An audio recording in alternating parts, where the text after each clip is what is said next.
Hi everyone! This is Shopping Apps Tips PH at welcome sa aking YouTube channel. Sa mga hindi po nakakakilala sa akin, ako po ay gumagawa ng tips and tricks about Shopee, Lazada at TikTok.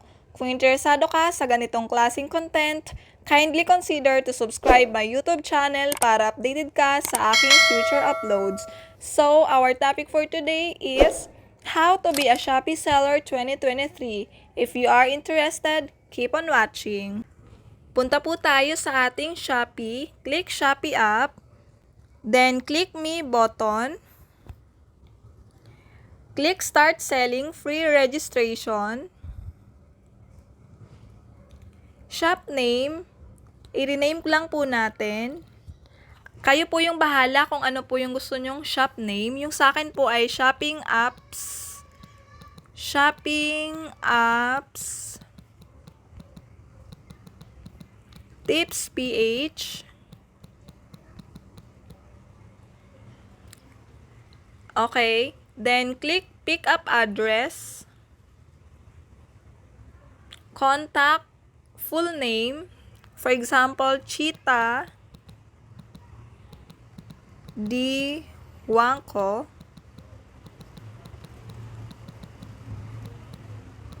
Ayan. Click phone number.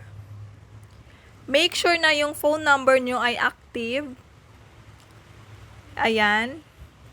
Then, click address. Click Metro Manila kung nasa Metro Manila ka. Then, yung city naman ay, since nasa QC ako, i-click ko lamang po yung Quezon City. Ayan. Then, yung barangay, since nasa barangay Masambong ako, ay i-click ko lang yon. Hanapin lang po natin.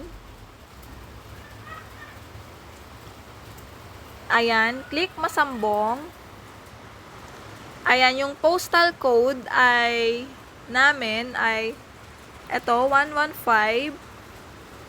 Then yung street name, for example, ay 16 Kapwas.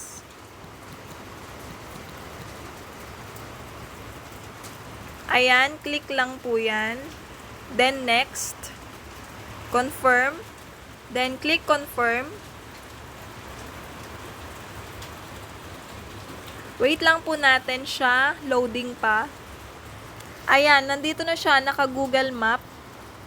Take note lang po, kaya po siya may ganyan, kasi once nagkaroon kayo ng pick up or order, dyan po kayo pupuntahan ng inyong courier sa address na nilagay nyo. So, click label as. Pipili kayo, work ba yan or home? So, ang pipiliin natin ay home since nasa bahay lang po yan. Then, set as default address. Kung gusto po nating i-on, okay lang. Then, yung pick up address, okay lang na nakaganyan siya, hindi naka-green. Then, ayan, all set naman na siya. Click submit. So, okay na tayo sa shop information, shop name, pick up address, email, and phone number. So, punta na tayo dito sa next. Ayan. Business information. This information will be used for invoicing purposes. So, seller type natin ay individual or business. So, ako ay individual yung pipiliin ko. Click individual. Ayan. Registered name ay yung pangalan mo, yung nilagay mo kanina doon, yung sa full name. So, ito yung nilagay ko.